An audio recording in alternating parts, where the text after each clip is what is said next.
Assalamualaikum warahmatullahi wabarakatuh.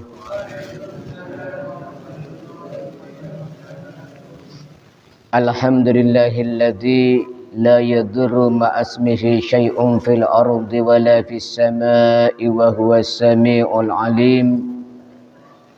Wassalatu wassalamu ala sayyidina wa maulana Muhammad Dzil Qadaril Azim wa ala alihi wa sahbihi bi afdalis salati wat taslim, amma ba'd. Yang dimuliakan Allah Subhanahu wa taala, hadirin hadirat jamaah salat subuh. Alhamdulillah, pada pagi yang cukup cerah ini kita masih diberikan nikmat sehat dan sempat oleh Allah Subhanahu wa taala sehingga kita bisa melaksanakan salat subuh berjamaah. Mudah-mudahan bisa istiqamah. Amin amin ya rabbal alamin. Melanjutkan kajian kita masih tentang adzan untuk bayi yang baru lahir. Kita tabarruk dari kitab Minhatul Wadud fi Fiqhil Maulud ala madhhabil Imam Syafi'i radhiyallahu an, karangan guru kita Al-Ustaz Al-Habib Shalih bin Ahmad Al-Idrus. Qala mata'ana Allah bituli hayatihi syarifah wa nafa'ana bi ulumihi fid daraini amin. Wa rawahu aidan Ibnu Sunni Anil Husain ibn Ali radhiyallahu anhuma anin Nabi sallallahu alaihi wasallam qala.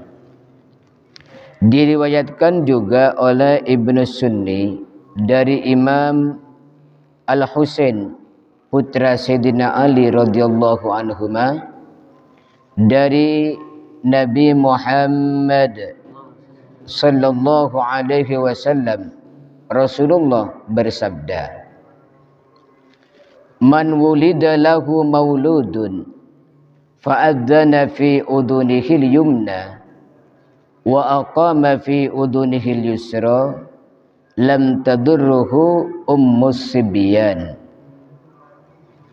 Barang siapa dikaruniai seorang anak lalu ia mengumandangkan adzan di telinga kanannya dan mengumandangkan iqamah di telinga kirinya, maka ummu sibyan tidak bisa membahayakan anak tersebut. Jadi dalam hadis ini dijelaskan bahwa barang siapa dikaruniai anak, artinya lahir seorang anak, kemudian orang tersebut mengadzani di telinga kanannya dan melakukan iqamah di telinga kirinya bayi tersebut, maka ummu sibyan tidak akan bisa membahayakan anak tersebut. Okay. Jadi ini salah satu faidah dari adzan untuk anak kecil, ya. Tidak akan dibahayakan oleh ummu sibyan.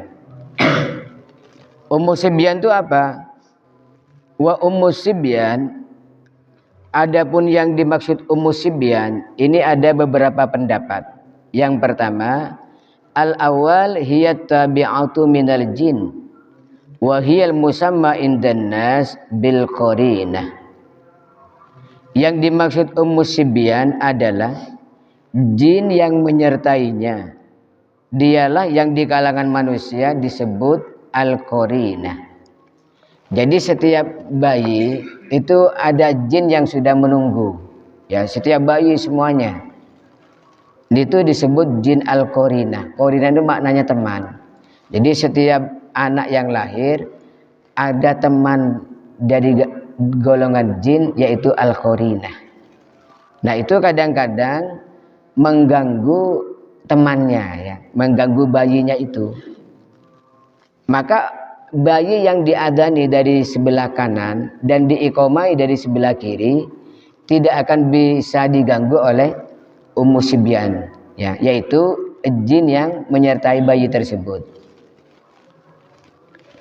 Asani yang dimaksud Ummu Sibyan pendapat yang kedua, wakila maradun yalhaquhum fis sighar, yaitu penyakit yang menimpa anak-anak kecil, ya.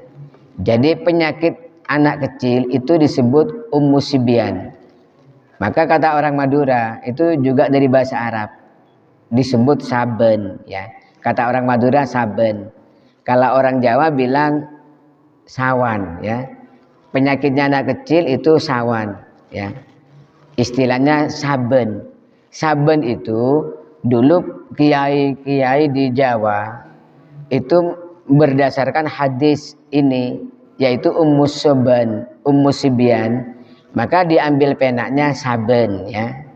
Jadi penyakit yang biasa menimpa anak kecil itu adalah Ummu Sibyan.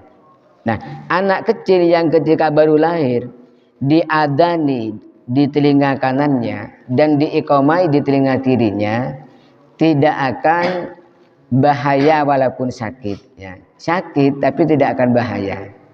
Kenapa? Sudah dikasih pagar, sudah dikasih protek, sudah diprotek mulai ketika baru lahir. Maka Ummu Sibyan, penyakit-penyakit yang menyertai anak kecil itu tidak akan bahaya.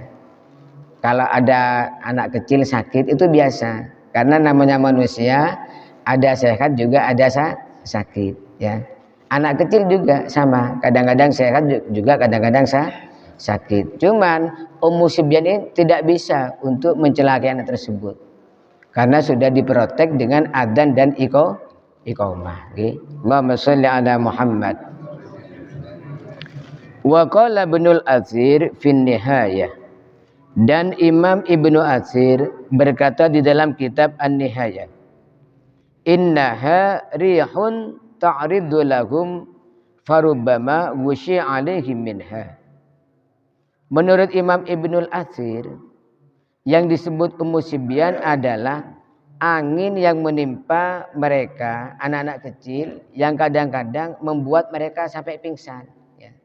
Jadi pendapat yang ketiga, yang dimaksud Ummu Sibyan adalah angin yang kadang-kadang mengganggu anak kecil, ya. Makanya kata orang sekarang, orang sakit itu kadang-kadang masuk angin. Masuk angin untuk anak kecil itu disebut Ummu Sibyan. Nah, anak kecil itu kadang-kadang kalau terkena angin Ummu Sibyan itu sampai pingsan, ya.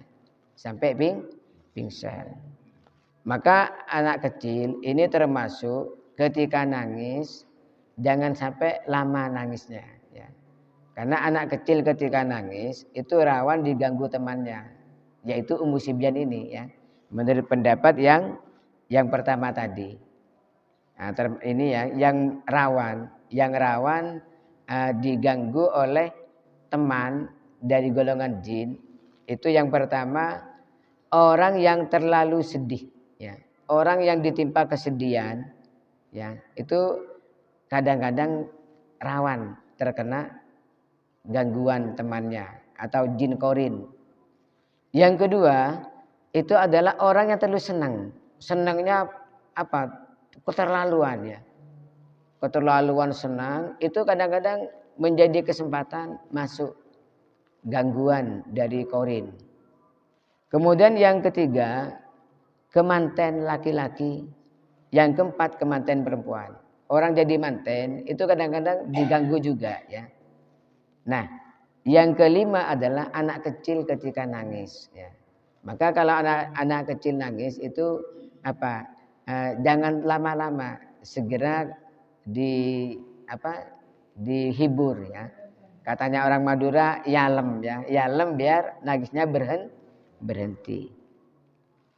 Jadi yang dimaksud Ummu Sibyan menurut pendapat ketiga, yaitu Imam Ibnul Athir, itu adalah angin yang biasanya menimpa anak kecil, kadang-kadang sampai pingsan.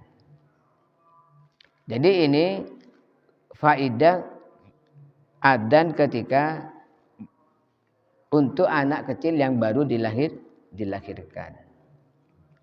Kemudian juga ini ada faedah sebagai perlindungan dari setan. Wa aidon roja'a ayyang fadallah al-maulud wa ummahu minasyaiton. Mengadani anak kecil itu untuk memagari ibu dan anaknya. Jadi ibu dan anaknya itu sama-sama dipagari agar tidak diganggu setan. Li'annahu yakhnas wa yudbir inda sama'il adan. Karena setan itu akan pergi dan menjauh ketika mendengar adzan. Kama jaa fi hadis Abi Hurairah radhiyallahu an anna Rasulullah sallallahu alaihi wasallam qala idza nudiya lis-shalah adbara syaitan wa lahu duratun hatta la yasma'at ta'din. Rasulullah sallallahu alaihi wasallam bersabda, ketika adzan dikumandangkan, maka setan itu akan mundur dan dia akan pergi. Kemudian dia punya kentut supaya tidak mendengar adzan. Ya. Jadi setan itu ketika mendengar adzan itu lari. Ya. Jadi setan itu kadang-kadang mendekat, kadang-kadang lari. Orang kalau lupa dari Allah, setan mendekat lagi. Ya. Selalu nggak ada putus asa.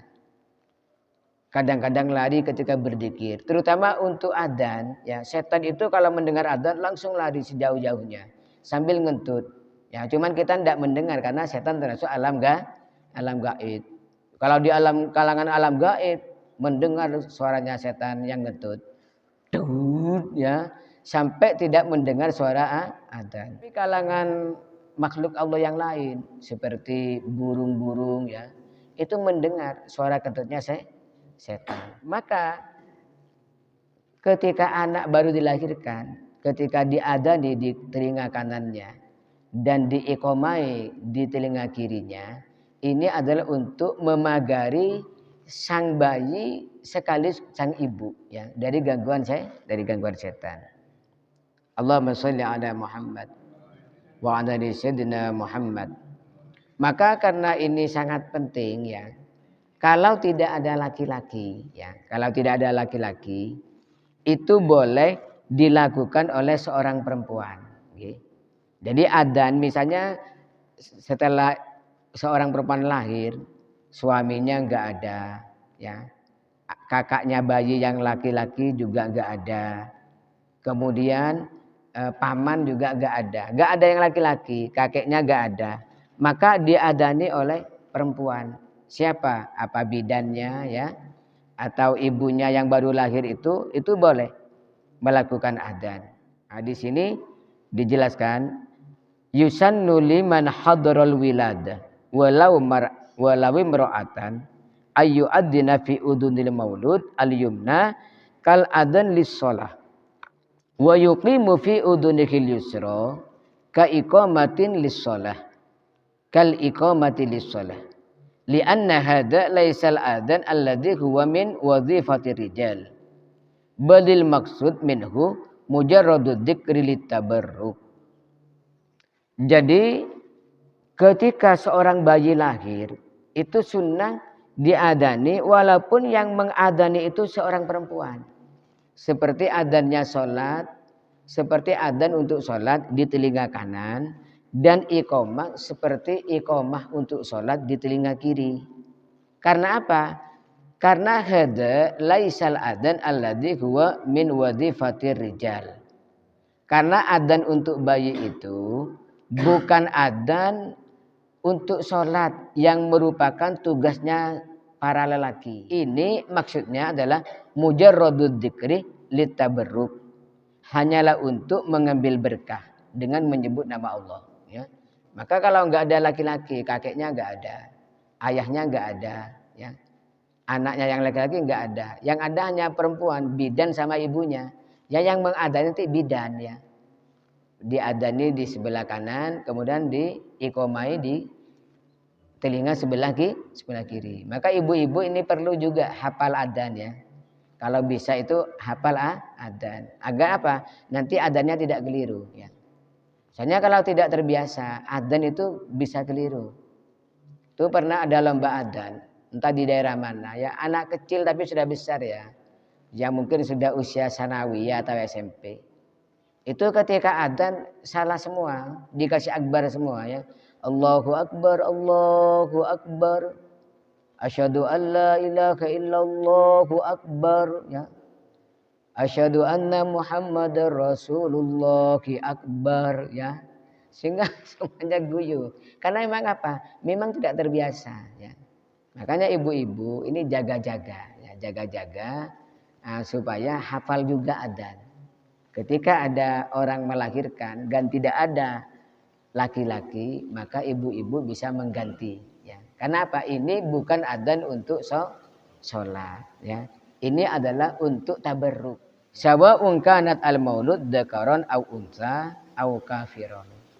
Baik bayinya itu laki-laki maupun perempuan atau anaknya orang kafir. Ini tetap disunnahkan untuk melakukan adzan. Ini kan bayinya laki-laki. Masa yang adzan perempuan? Tidak apa-apa. Kalau memang nggak ada laki-laki. Semoga Allah Subhanahu wa taala memberikan keberkahan kepada bayi-bayi kita yang baru lahir dan selalu diberikan perlindungan oleh Allah Subhanahu wa taala sehingga menjadi anak yang sudah diprotek mulai kecil sehingga kelak ketika dewasa akan selalu dijaga oleh Allah Subhanahu wa taala. Amin amin ya rabbal alamin. Maulaya shalli wa sallim daiman abada ala habibika khairil khalqi ya rabbi bil mustafa balligh maqasidana waghfir lana ma madha ya wasi'al karami Muhammadun sayyidul kaunaini saqalaini wal fariqaini min qurbin wa min ajami nabiyuna al-amirun nagi fala ahadun abarwa fi qawli la minhu wa la na'ami huwal habibul ladzi turja syafa'atuhu likulli hawlim minal ahwali muqtahami.